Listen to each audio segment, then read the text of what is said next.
All right. Welcome, everybody, to another edition of Late Night on Base. I'm your host, your friend, your confidant, Bill the Bull. There's a dog in the background. Probably need to take care of that real quick. BRB. But actually, yeah, let me take care of that. Hella awkward. But this is Late Night on Base. I'm your friend, Bill the Bull, back at it today. 1 second while we attend to furry animals in the street, and we'll get to the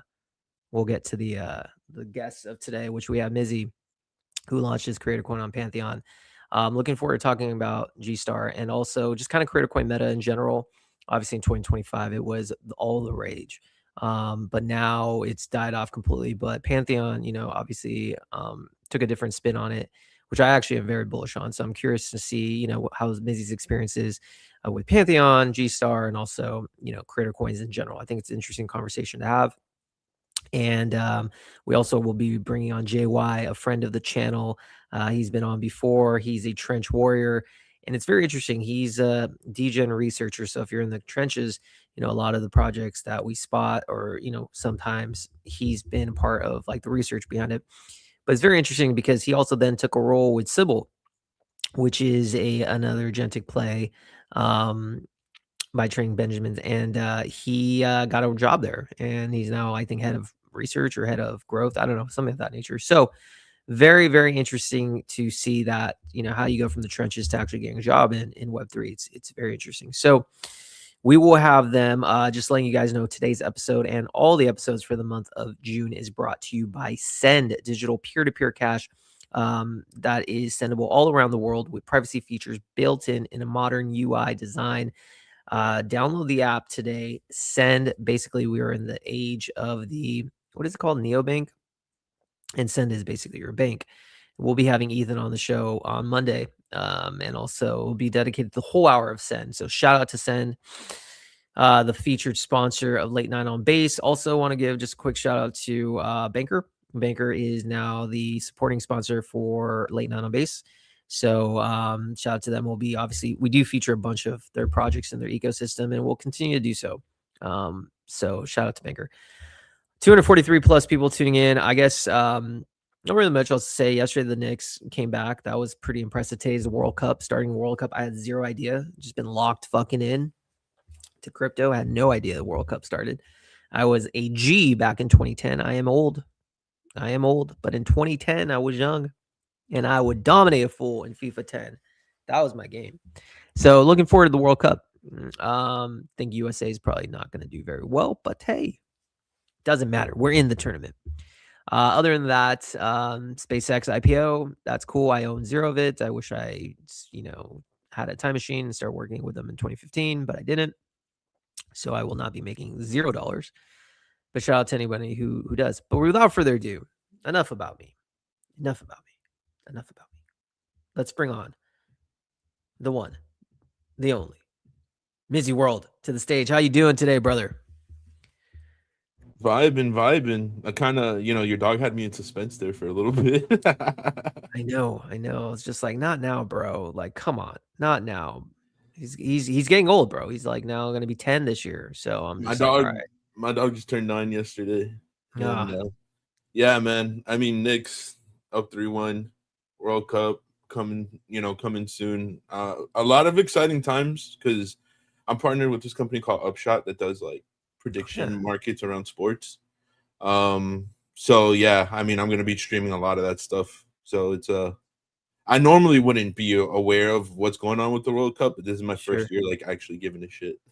Wow. Well, yeah, I mean, it's part of the job. So talk to us, Mizzy. Obviously, we have 400 plus people tuning in. Appreciate each and every one of you. We'll get those numbers up. Um, talk to me, man. Maybe a lot of people aren't familiar with you as a person. Why don't we just start with the basics? You know, like who is Mizzy? Huh, that's I'm still finding that out every day, right? But and I think anybody that works in our industry, it's kind of like a constant experience of reinventing yourself and learning new things every day, right?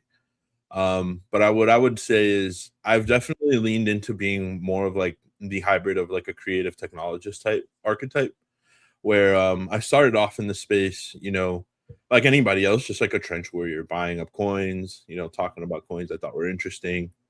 Made my way into crypto gaming for a while, mainly because I saw it as a place for me to use like my diversified skill set, and I was like a really hardcore gamer growing up. And then I would say over the last year and a half, the cool thing about crypto gaming, by the way, is it's such a small industry that it's really easy to get connected in comparison to like DeFi and other places. So I kind of use that as kind of my edge in a lot of cases where if I'm working with like a DeFi project, I could connect them really easy to certain blockchains because the crypto gaming space is so small that it's easy to build those types of connections.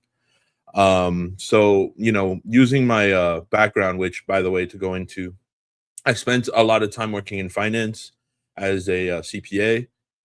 Then during that time, I kind of transitioned towards the end of that time, I transitioned into creative direction through a client that I had because I was always like very fashion and creative adjacent.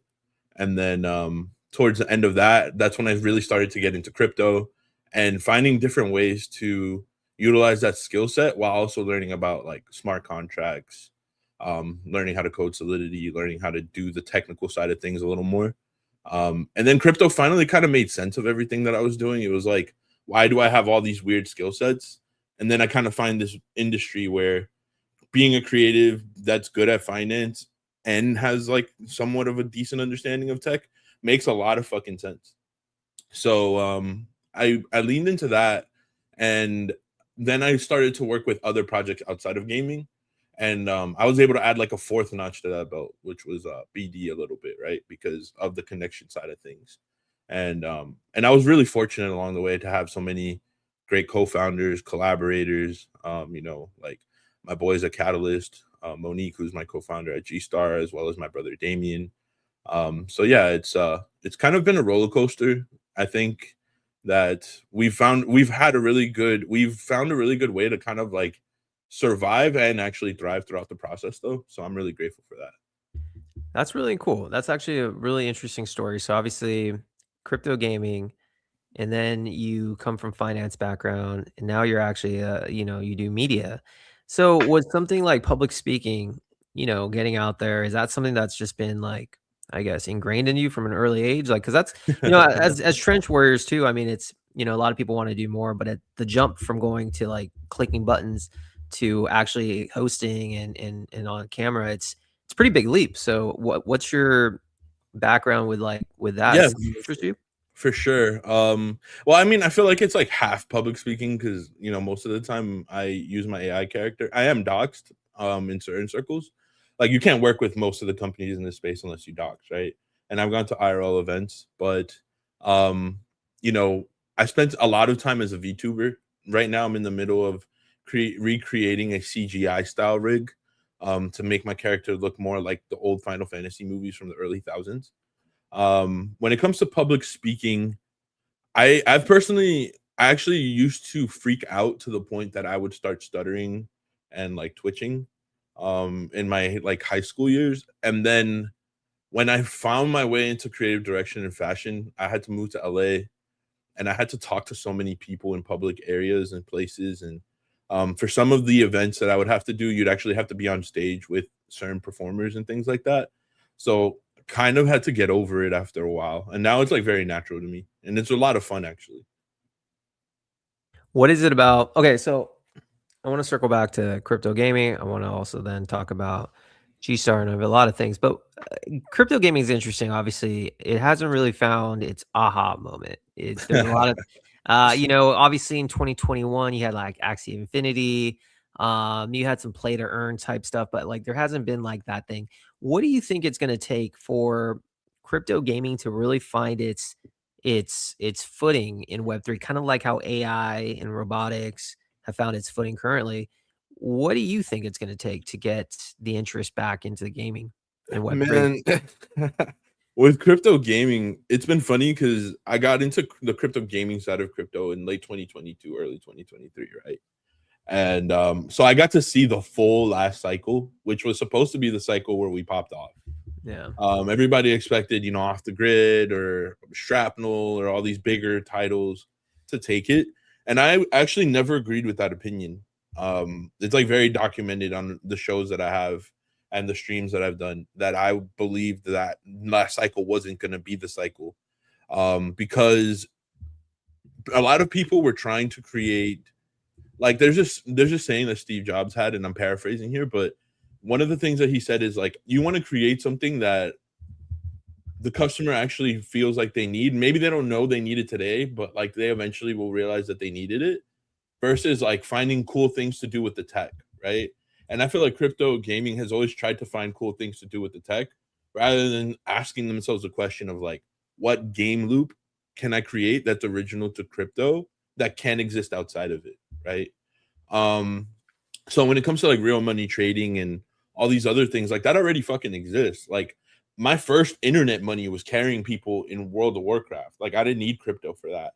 I didn't need crypto. Yeah, sure, I could have gotten my account banned and stuff, but I could just go make another fucking account, right? Like, so a lot of people tried to really like over index the whole narrative of like gamers are gonna want to make money. Not really. Gamers want to game, and then if money comes out of a byproduct of that, then that's great. But it's also like they're not going to chase a subpar game because they could potentially make money from it. So I think like for crypto gaming to really find its footing, and there's a couple of projects doing this currently. Um, they're really trying to create game loops the around crypto in a way that makes for new experiences and allows for people to kind of enjoy a new type of gameplay. Like I actually think that one thing that we did find out with Axie Infinity, even though everyone considers Axie a failure, I've always looked at it as a very interesting use case. And I think instead of diving in deeper and figuring out how to solve the problem, everyone went the opposite direction and tried doing the opposite of what Axie did. But I think they showed us that there was like a new archetype of gamer, right? There's a lot of people that played Axie Infinity that weren't gamers prior to gaming, that playing that game specifically. So I think like the crypto gamer is going to be a new archetype of gamer, similar to how like mobile gamers weren't the sweatiest gamers before mobile came out, right? It's not like your average Call of Duty sweat is sitting there on a fucking mobile phone.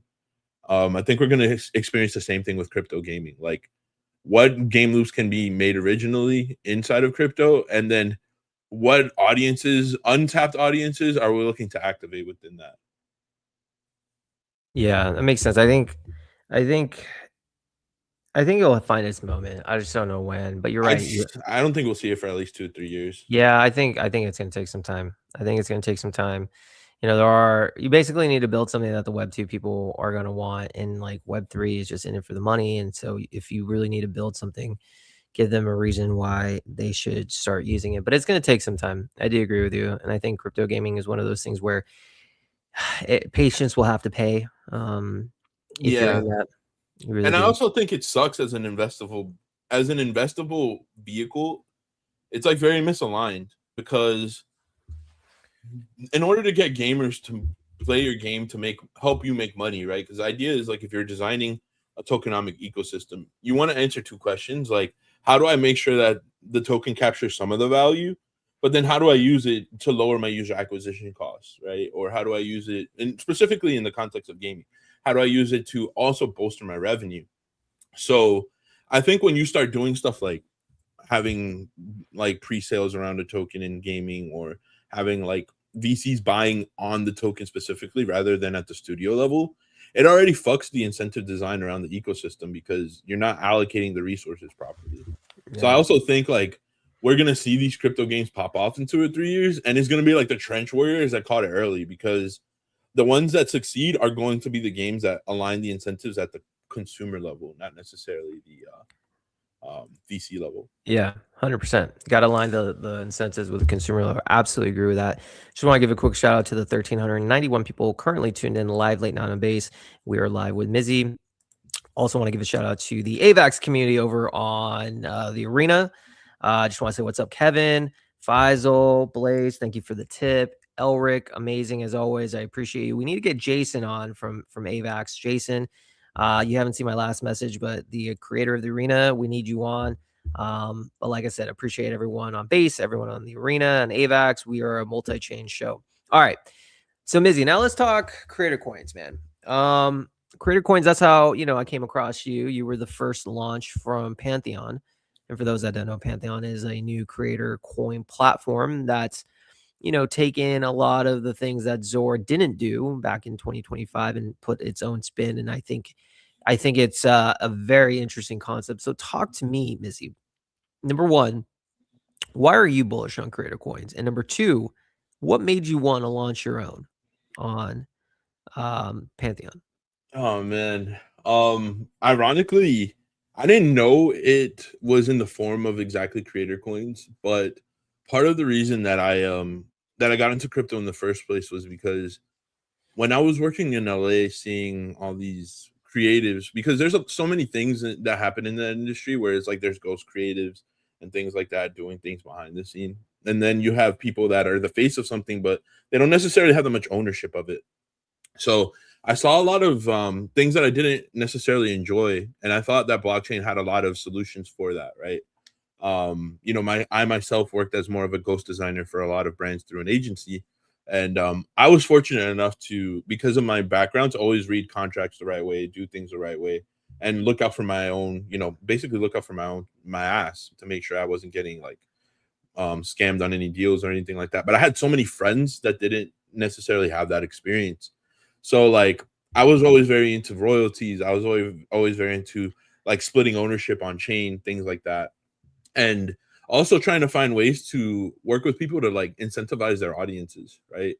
Um Not necessarily incentivize their audiences, but the share the wealth with their audience. And I think that's really important because with any creator or builder or collective, you know, you're nothing without your audience. And making sure that they get some upside in that to me is like really key. Especially in this new era where everyone can clip content. So it's like, how do you get an edge, right? Well, if I watch this guy's stuff, I kind of like get exposure to something that, can help me pay a bill at the end of the month or, invest into something. So um what brought me to really believe in creator coins was the idea of creators becoming like investable vehicles from the, and initially I thought of it from like stock market perspective, right? In like 2018, 2019. It was like, what if a creator IPO'd and they had like a CEO running their shit and like they had a whole organization behind them? Because for example, there was this interview that I saw with Kanye West where he was talking about Travis Scott, and he was like, Travis Scott's the biggest artist on planet Earth right now. If he decides to do a collaboration with a company, hundreds of millions of dollars are being filtered through. Like, why doesn't he have a CEO? Why doesn't he have an IPO? Why can't you invest in Travis Scott? And I had this idea like lingering in my mind, and I had gone into crypto, realized nothing was really happening with that scene, so kind of just buried it there for a while. And then my buddy Paul, Paul and I, we go way back from the gaming into the gaming scene. Um, I've been an advisor for him for a while, and he was telling me about this idea that he had around creator indexes, and it instantly just like clicked. Like he was like, "Yo, I see creators as investable vehicles," and I had never had this conversation with Paul prior. Like 100% came up to me with like his own idea about it and everything, but I don't think he expected me to be really passionate about it because it kind of just like struck that early chord. So we ended up in a place where we had been working together in the gaming on one of his gaming companies for a while, and we saw an opportunity here to kind of reinvent the wheel on how creators worked, and that would eventually be able to play a bigger role in the wider crypto space. So they started building Pantheon. I was fortunate enough to see the entire process, because I was there from like the initial inception, like call idea moment, right? So I was able to give feedback. I was able to, like not test it out directly, but he would kind of tell me like, okay, we ran into this problem, and give ideas. Some they took, some they didn't. So it was really, for me, it was like a very I almost look at Pantheon as like my baby as well, because I was able to see it from like beginning to now up to this point, right? I won't say end because it still has a long way to go. But yeah, and then when we were going through the process, he was like, "Hey, like you've been so close to the project, do you want to be the first one to launch?" And that was a little scary because, as you guys know, like becoming a tradable like asset is fucking kind of weird. You end up in this place where you kind of can't lie to yourself anymore. Like you have to see like where's the support going to be. Do projects really want to allocate resources to this? Is the community going to show up and buy? But I wanted to go through the experience because one, I knew the protocol enough that I would know like where to come at it from a constructive perspective with feedback and stuff that I gave. Two, it's kind of hard to say you believe in something without actually putting your money where your mouth is. And three, I just truly believe in the vision. Like the way that the way that the whole economy and all the incentives were aligned, the way that the belief behind creating less tokens that bring more value to the community is designed as well. It just, yeah, for me, it was just like a no brainer. Yeah, and for those that don't know, Pantheon has a new kind of spin on creator coins versus so obviously 2025. A lot of people probably were introduced to me because of late night on base. We did very well on Zora, but Zora's model was very kind of flawed, and there was basically there was nothing backing it. It was just basically a meme coin, and obviously tied to Zora itself was not great because if the asset goes down, well, the creator coins go down. But what Pantheon's done is created some sort of vault system where, you're able to share the revenues with the holders however you want. And basically you get APRs from those that at stake. So there's a lot of things that you can put in the basket. So, Mizzy, how has your experience been then? So say you launched G Star. I noticed that overall the market still isn't really picking up creator coins. The volumes across the board are very low. That's just a product of the market. But like, how have you, since this is your first time with a coin, based on your profile, how have you managed it? How have you managed, expectations? Talk to us about your vault. Talk to us about, the volume. Is that something that concerns you? Talk to us about all those things. I mean, I fucking love it. I think it's cool. I think it's very innovative, and being able, I don't know, man, like when it comes to the volume and stuff, it's like I could go pay some shitty market maker like 4 grand a month to run it up. But like what's the point? Like let's be honest, most of the volume in crypto is market maker crap anyway. So it's like if I wanted the vanity metrics and all that, it's not hard to come by. I just don't care, to be honest, when it comes to the volume, because the whole idea is if you start doing all those gimmicky things to like run that shit up, then you're forgetting about the core thesis of the product, which is once we start adding tokens and assets to the vault, are people interested in the yield or not? And are they interested in those projects? And are they quality projects that people want to be associated to and earn from, right? Do people believe in you and your team to continuously like want to put their align their capital there for a longer term period of time? So I kind of treated my launch, my team and I, we treated our launch in a way where it was like we wanted it to be a little performative. And what I will say, the reason for that is like I've been around for 3 cycles now, right? So like anyone that was around for the first 2 cycles remembers the art of managing a token. There was an actual art form to it, in the sense that you don't put all your chips on the table. You kind of know when to do your announcements. You know when to integrate things. And over, I would say like there was a 2021 meme cycle that a lot of people don't talk about, but like those guys were the masters of that whole thing, right? Like the 2021 meme cycle, like there were so many DeFi projects that ended up becoming like cannibalized by SHIB and like Doge and like all these random tokens. And it's because those communities and those leaders knew how to play to the crowd. And it was really cool. And then we got into this weird, like, I would say after like 2023, we got into this weird, like, cycle where meme coins turned into just like gamblefied. And not that I'm calling myself a meme coin, but I'm giving context on like what fueled the thought, right? Meme coins turned into these like gambled like 2 to 48 hour experiences. And what I found very interesting about the one of the earlier meme cycles was you had people that were like getting tattoos of these coins. You had people that were like ride or dying with the idea of what this coin stands for. And then over the last like 2 years, our dopamine receptors have just gotten fried around the idea of investing in coins. It's like we got a 12-hour shelf life max. Like as soon as you're up 3x on Solana, you sell. Like doesn't matter what market cap you bought it at, even if it's under 100K, like sell that shit. So it just got really weird for me personally because I was really brought into the space on the cyberpunk ideals. I was really brought into the space on the overall ideal of like you buy an asset to see what the team does with it, to see how you can support it, how you can help build the ecosystem.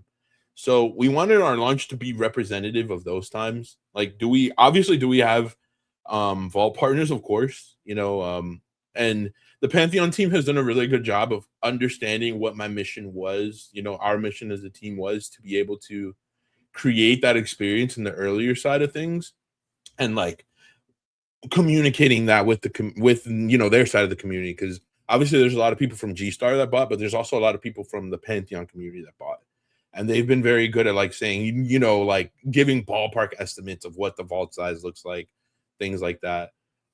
So I think that when it comes to managing a token, it's different from managing a business. If you're running something with like the way that we are, where we're creating more of an ecosystem around it, you have to put two hats on. It's like when I'm managing the token, I have to approach things in one way, and then when I'm managing the business that's actually going to fuel this thing and create the value, I have to manage that side of it completely differently. Yeah, there's work involved on that, but obviously it seems like, managing it's good if you actually believe in what you're pushing, and it obviously shows that you are. Shout out to 2,500 plus people tuning in live late night on base with Mizzy from G Star. Before we let you go though, any I guess give us some spoilers. Anything that if I'm a G Star holder, anything I could look forward to. What anything partnerships that you're going to add to your basket? Anything that might be on the roadmap that might get them excited. Um, so what I will say is when it comes to the index side of things, always expect like performance art. Always expect things to be done a certain way. How you do anything is how you do everything. I was in the group chat with some of the whales the other day, and I was telling them, kind of like keeping things sexy. What I will say is there's a structure to how the team and I and um people that are close to us want to do this, where it's like, okay, we're phasing things in a certain light. So obviously, like one of my more recent public contributions was in the crypto gaming space. That hasn't been the case behind the scenes for over a year now. But we haven't actually like put any of that publicly. So when it comes to the index side of things, we're going to do things in a way where we do our ode to gaming as almost like a curtain call, like a kind of take a bow to the crypto gaming space, and we show the builders that we're aligning with for the longer term period of time that we genuinely believe in and have been working with for some time. And then you'll start to see the progression into a new era of the projects that we've been working with for the last year, the things that we believe in now, the things that we're actively building with now. So I would say like holding G Star is meant to be an experience. It's never going to be just like, here are my partners, this is what we're doing, yada yada yada. Like some people like to build that way. I don't. So grab some popcorn, enjoy the progression. Everything's done with a purpose and an intention, but ultimately the spoilers I can give is we're gonna make some announcements within I would say the next month calendar period. You're gonna see, kind of like that gaming curtain call, and then you're gonna see the rollout of a lot of stuff that exists outside of gaming. I love it. Well, Mizzy, I look forward to seeing not only G Star grow, but I look forward to seeing your brand grow as well, especially with the sports stuff that you're working on and the streams that you do. So, my friend, thanks for coming on the show, brother. Thank you, man. Have a great rest of your show, and let's fucking get it. Let's get it, brother. Have a great day. All right, everyone. That is Mizzy from Mizzy World from G Star. Yeah, Critter Coins, man. It's an interesting topic. Obviously, 2025 was it's very polarizing. A lot of people loved it. Most people hated it. Obviously, I had a vested interest to see it do well, so I liked it. I do think the idea of Creator Coins is strong. It's a way to engage with your audience like never before because you give them a vested interest to do so. Um, that's a financial way. It's just kind of the nature of the thing, how it works. But there's obviously a lot of expectations that come with it, and it's not easy to do. And right now the market just it doesn't seem like they care about credit coins. It's just agentic agents, tech side of things. But I think the future is bright for credit coins. Just a matter of just like with gaming, I think it's a matter of time before it happens. All right. Once again, shout out to the 2,900 people tuning in. Before we bring up JY, also shout out to the AVEX community, shout out to the base community, shout out to the non-crypto community. Let's play a quick word from our sponsor, and that is Send peer-to-peer cash digitally, send all around the world with privacy features built in. Download today in your iOS store. It's the area of the neobanks. The neobanks are here, and Send is leading the charge. Let's just make sure we play this clip. All right. 1 second.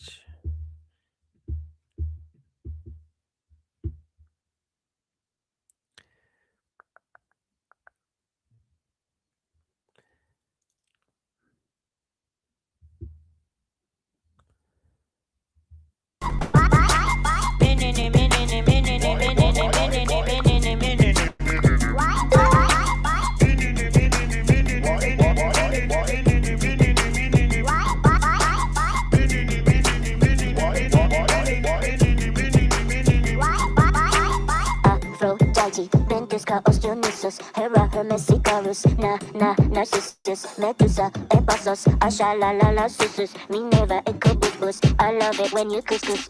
Aphrodite, Ventusca, Osteonisus, Hera, Hermes, Icarus, Narcissus. I literally love that. I love that clip.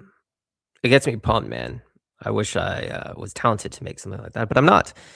Anyways, check out Send. All right, so now let's bring up a trench researcher, a friend of the show, been on before, but I found it very interesting to have him on again because not only can he give topics as to like to say the markets from his perspective, but he also can show perspective on how you can go from a trencher to actually building and being a part of a team.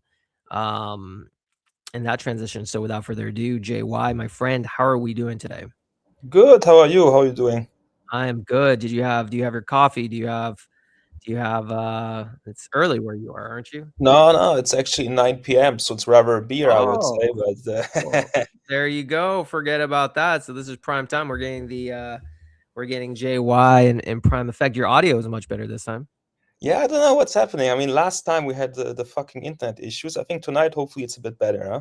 Yeah, I think so too. All right, my friend. Listen, 3,100 plus people tuning in. So why don't we just chat? Like they might have not have seen our first episode, which we had a great time, but I've gotten to know you, and I think very highly of you. Why don't we just give the brief breakdown as to who is JY? Yeah, sure. So, how do I say? So I'm based in Europe. I'm actually Swiss, this I can say. I have a background. Originally, I discovered crypto actually rather late compared to other people. I would say only 2022 I got into the space because I like DeFi, because I also have like a classic finance background, so I worked in mostly corporates and banks.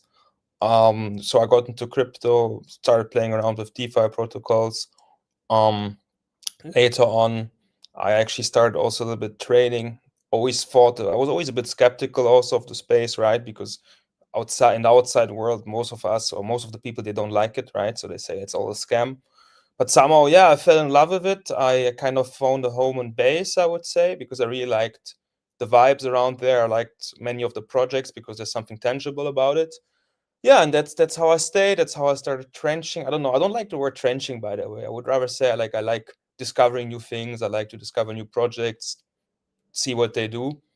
And yeah, so and I've sticked around, right? And then a few months ago, I was like looking at some projects, and somehow actually one guy called Trading Tulips, who's now the guy I work with, right? Who created Sybil, basically commented on one of my posts, and we started chatting. And I was looking into this Sybil thing. I was like, oh, that looks actually interesting. What is that?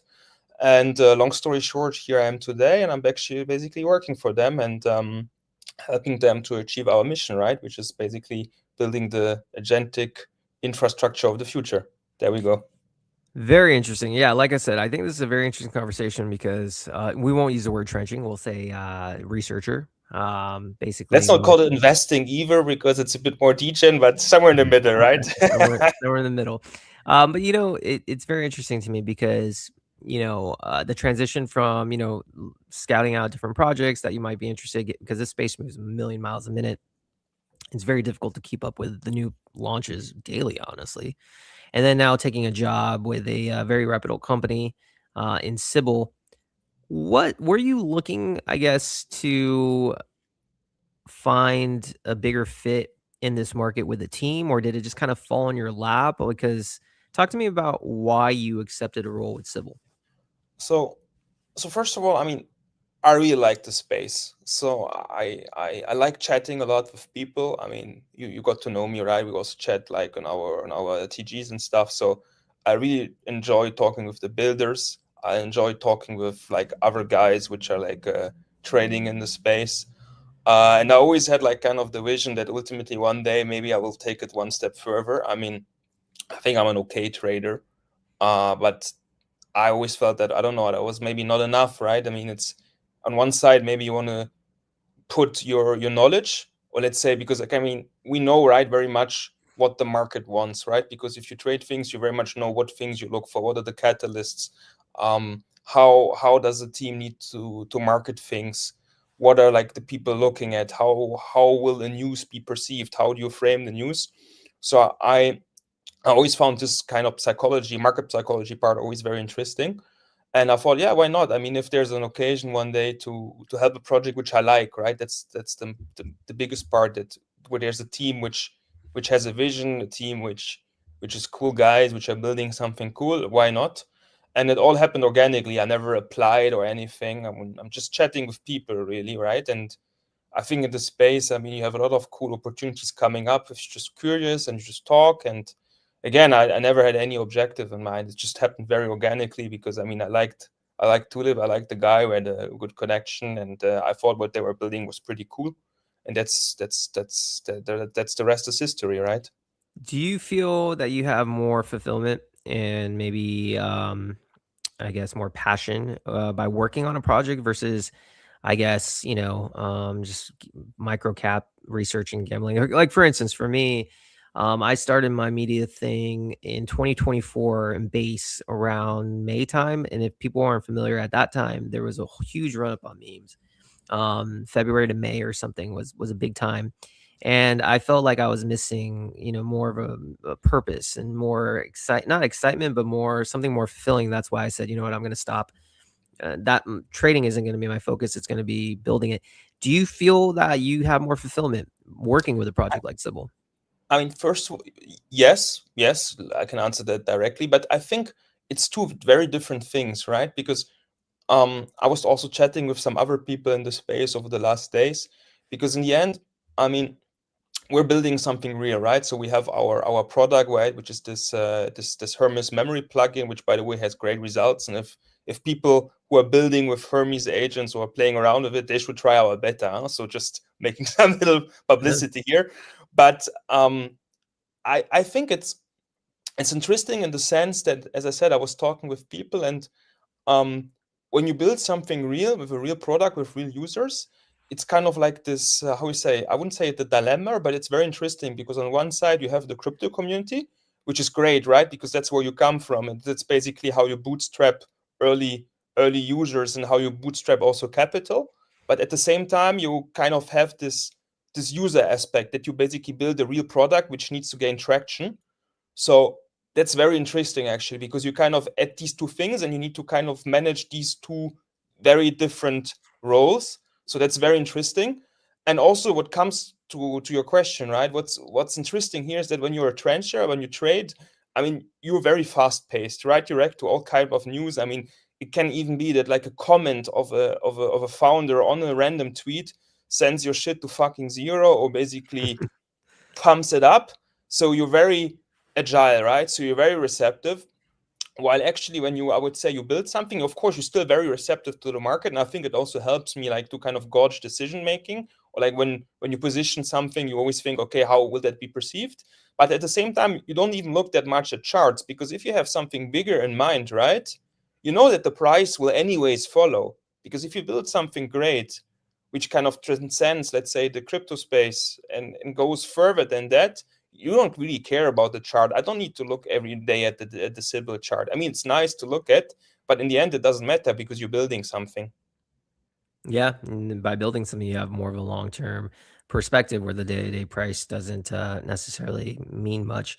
What is it about Sybil that are you most excited about?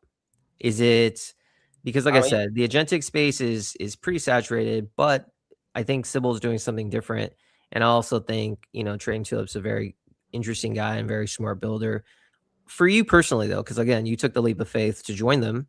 yes, sir. What are you most bullish about, Sybil? I mean, of course, a lot of things, right? I have to be, and I'm genuinely convinced about it. But if you think about it, because I mean, I also invested into a lot of, or invested, let's call it gambling, man. Let's call it gambling. I gambled, I gambled into a lot of things, and often it's just the same wrapper, or like same random idea, which just basically has a very niche function within the crypto space. I don't know, another 10th fucking um, agent which trades on whatever specific asset. And I don't know. I mean, often I'm not super impressed by things. Okay, but here I think what's very interesting is that, or what makes it very interesting, that we kind of, right, we have our own AI lab. So right, because we have like our Sybil agent, which is kind of our super agent and our proof of work, basically where we basically put our infrastructure at work. And as you can see, right, it's a pretty cool thing. And the Sybil agent, because I also use it in my own workflows, right, we build our own workflows, and the company is actually very powerful. um but at the same time, I mean, we really build. I think what's very interesting is that we kind of build at the forefront of agentic innovation, right? Because we're building right now on Hermes, at on this very interesting problem, right? Which is the memory of an agent. Which basically, if you tackle that part, you kind of build a super agent. So that's very interesting, right? Because it will kind of enhance human productivity in the future. So that's very exciting. And on the second part, like more concretely too, because I think that sounds all a little bit abstract. I mean, what we're building also is getting a lot of traction and interest, because now with time, where people see our initial test results, I don't know if you've seen our beta test results, which are showing that one, I mean, first of all, I mean, the memory function of our plugin, of our solution, is really superior. So it really looks like that, based on independent data, I mean, we're much superior compared to competition. And second of all, what's also interesting is kind of like, if you look at right now what people are talking about, everyone's talking about token efficiency, right? Because Fable came out. I mean, Hmm. Fable eats actually a lot of tokens, and we're also optimizing that part, right? So we're kind of building right now on two of the most, I would say, exciting things, or biggest things, which are being talked about in the AI sphere, right? Which is like the memory part of the agent, and also like the efficiency. How can we make it cheaper for people to run their stuff? So that's, I think, very interesting. And also maybe just talking a bit about what's coming next. Um, so right now we're also working actually on a hackathon, right? Because of course, I mean, as I mentioned at the beginning, I mean, one thing is having the project. The other thing is kind of getting users, right? Because we believe that we have a good product, and the numbers are there, right? But you need to have distribution, no? You need to kind of have a good go-to-market and make sure that you market your product well. And so we're currently organizing, or we're in the progress of organizing a bigger hackathon to kind of build something based on Sybil infrastructure. And that's pretty exciting, because I cannot say much about it yet, but we're going to have very, very nice partners which are helping us in this project, and it's going to be super exciting, and that's what we've been working on over the last days. Very interesting. Brief moment. Shout out to the 3,100 plus people tuning in live late night on base. We were live with JY, who is a researcher plus also now works with Sybil. Once again, guys, it was on my disclaimer, but nothing we say on this show is financial advice. We just bring on interesting people working on interesting projects. Needs to be said because some people think I'm buying and selling tokens before. I do not do that. So nothing I say is financial You advice. should buy Sybil for my friend. I don't know if you have some, but you should buy it. No, I'm just kidding. I know. Well, I do think everything that I say is just my opinion, but I do think Sybil is a very interesting project, and yeah, like I said, I think there's a lot to be bullish on. Let me ask you this now. So obviously, you're very much in tune with the market. What aspects of, and let's put Sybil aside, and we don't have to name other projects, but like, what are you looking at as the most important, I guess, sectors in AI going forward? Because it's a very saturated market. Is there a particular sector that you think is an inference? Do you think it's other stuff that So in the next yeah, few months will continue to have its moment? well, I mean, first, I'm still investing, or I'm still trading stuff, right? And some of the stuff is a bit more midterm, so I don't want to soft chill my bags, but I'll just give you my general framework, how I look at things. So, in general, I wouldn't say that I'm pretty sector agnostic, right? So I don't really care about the exact sector, let's say, of AI, or which subsegment we're in, but I kind of try to look for things which are new. And by new, I mean just not like a new project, which is like the 10th fucking idea of the same old thing, right? I would I would rather try to find something which genuinely brings something new to the space. Like, I don't know, like a 0 to 1 innovation, something which is like genuinely new, because I believe that if you invest into something which is genuinely new, the odds of actually making money of it, if you just trade it, are much higher. That's one. That's one of the things for sure I look at. Um, and yeah, so that's what I really try to look for, right? And I have like kind of a full framework usually, which I try to follow. And usually, I mean, when I look at things, and not all of my tick list is kind of like a checklist is being fulfilled, but I try to kind of go for it to see if I invest into something, it fits into all of these things, right?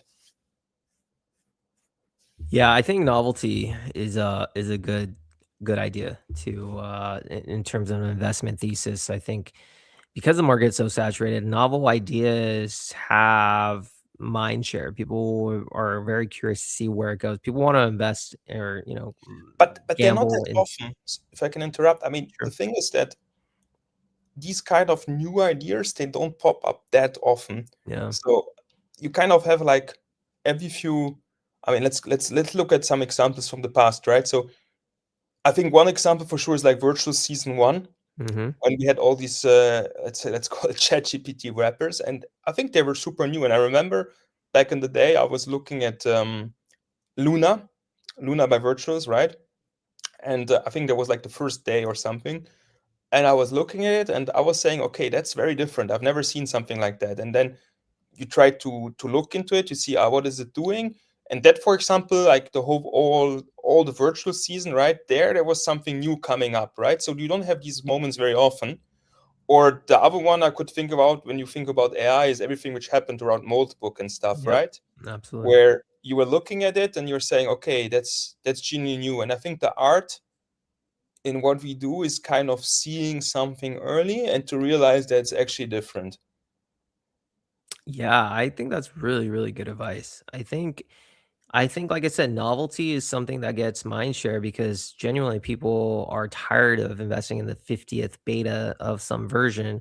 But if you give a new topic or a new spin on things, like look at, there's a whole Uniswap v4 hooks type things. And there are a lot of the projects that are working with the Uniswap v4 are doing novel things and they do very well. Motebook, I especially remember, that was kind of like the beginning of the agentic agents, just having like this Reddit with like agents populating it. Super unique. Virtuals, you're right. That cycle was insanely fun. That was the rise of like, the other non-virtual AI XBT, stuff like that. And you're right. I think, like I said, it doesn't happen often, but if you're in the space, there is a prime opportunity to those that can kind of spotlight it. Do you think let me ask you this too before we kind of wrap things up. Do you think robotics will have a time? Because I haven't really seen any robotics like really run recently. Uh, And I know Virtuals champions that. What are I your mean, thoughts on robotics? so on robotics, so actually, just as a fun fact, I mean, people who follow my ex, I was kind of trading robotics several times. I mean, last year I was not actively posting. I only started like posting more of my ideas this year, but last year I was already looking last year into robotics because I always found it like an interesting topic. And I think also what's very important is like the human psychology in what we do. And I think robotics is kind of a theme which always fascinated humans, no? So it's something tangible for a lot of people where they think it's like kind of the future, right? So when you think about the future of the humanity, people always associate it, I think, with themes like robotics. So I like this part, right? Because it kind of gives fantasy. Because I think a good token has a fantasy about it, like I don't know, it has like some vibe about it. So that's why I always liked actually robotics. And more concretely, I think, for example, what Virtuals is building with Eastworld, right? Yeah. It's pretty interesting. And I also see which direction they're going, and I think that's where we're going, right? At this intersection of AI and robotics. But as you said, I haven't seen yet any breakthrough project, right, in terms of where I say like, okay, wow, this is taking our industry by storm. But yeah, I like the topic. I like robotics. I find it very interesting. But as said, yeah. So from a trading point of view, super interesting. Overall, then from the breakthrough in our industry itself, I think we're gonna get there, but I don't think we're there yet. Yeah, yeah. No, I personally am thinking at some point it's going to have a breakthrough moment where some project's going to come in. It's going to have its book moment, and I think it's going to capture a lot of mind share. I'm personally waiting for it. I don't know when it's going to happen, but I Just think you can, it's if I could just comment on the mold book analogy. Mhm. Actually, that's an interesting one because if you think about mold book, the token itself, right? It fully ran based on the mind share, right? Because basically even the Economist magazine and Financial Times, right? They were writing about these agents, they're talking to each other, they're conspiring, they're making conspiracy theories about us humans, and that comes back to the point I just mentioned. That's why I find it interesting because I think everything which kind of has like potential from a price point of view, I'm just talking like from a Sure. trader's point of view, is stuff where basically there's like really like a bigger story behind which kind of Yeah, captivates us, right? And I think also robotics, of course, has that potential. I mean, and in the end, the mold book token and stuff. I mean, it was kind of completely unrelated, I would say, to the actual thing, right? sure. And as I said, it was just running based on vibes. But I mean, part of the best traders, right, of the people which are good in this game, they can identify these vibes very early, you know. And that's why also I think, and then I'm spinning a bit, I'm going a bit in different topics. I think that's also why some of the people trading memes, right, are very good at what they do, because they're very good at spotting trends and basically what is kind of moving people, what is moving people's mind. And I think even in on base, which I would say is more utility driven, if you understand that part, usually you're ahead of the game. Absolutely, and, obviously and last thing is you can't do this alone, and I think one of the things I do respect about you quite a bit too is you built a very good network of people. It seems like you're very interested in growing your network, and I think Always. that's extremely important. Did you know, like, what does a network mean to you? Like, are I you, mean, like, first purposely of all, it's building it? not network. I hate the word network because I would say many of these people are my friends, Yeah, but people which I care about. And because I think at the end, crypto, I mean, I think it's kind of still a wild, wild west, no? So it's like an industry which also, I mean, there's genuinely great people. I mean, I met amazing people, which I think I have way more in common with them than with some people in my day-to-day real life, which is a bit sad to say, but yeah, that's just how it is. But at the same time, I think there's also a lot of bad actors, no? So which is kind of because you can just hide behind a screen. That's why I believe it's actually important to kind of have a crowd of people which are like-minded and which you can trust, and that's what I'm basically trying to do. Because I mean, it's like in a company, right? So if I'm a manager in a company, I want to have like a diverse set of people which complement each other with their skills. And I think in crypto, like when you trade, when you do things, it's exactly the same. Because I mean, I'm, for example, let's say I'm good at one thing, I have friends which are probably good at something else. And all of us are just in silos and are doing it alone, we will win actually way less than if we're doing it in a group, if we do it together, because everyone complements each other on the different type of skills. I mean, one will be, I don't know, for example, very good at finding, I don't know, new launches, like on launch date, right? Like on the next second, he's going to just immediately scan the new contract and look at it and tell us, look at that, blah, blah. There's going to be someone else who will be, I don't know, very good at understanding, as I said, this mindshare piece, right? Like spotting new trends and understanding the virality of things. And there might be other people which are more good on the tech side, right? Someone in my group of friends which will be able to look at the GitHub and to understand if it's something serious or not. And if you put all of these things together, I mean, it needs to be mutual, right? I genuinely believe that also, like with the people I hang out with, that we all help each other, right? And as long as I help them and they help me, and we do it because we don't do it just to take something out of it, right? We do it in a, would say, symbiotic way.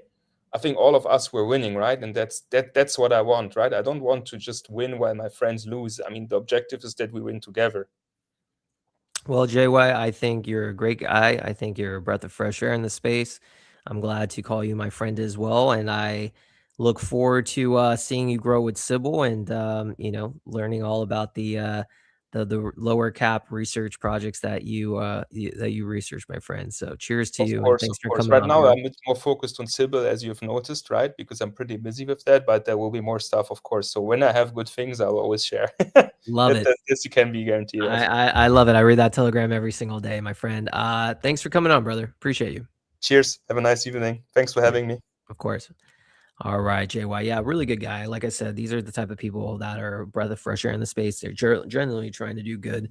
So they have my respect. So again, guys, this is it. 3,170 people tuning in live, late night on base. Appreciate every one of you. Again, this episode is brought to you by Send, peer-to-peer cash transferable anywhere around the world. It's basically your own neobank with privacy features built in. Download the App Store today. Also, again, shout out to Banker for being a supporting sponsor of the show. And everyone else tuning in, I appreciate you. We do not have a show on Fridays. We're only on Monday through Thursday. But we're back at it Monday again. That's what we do. Enjoy the rest of your day, guys. Cheers.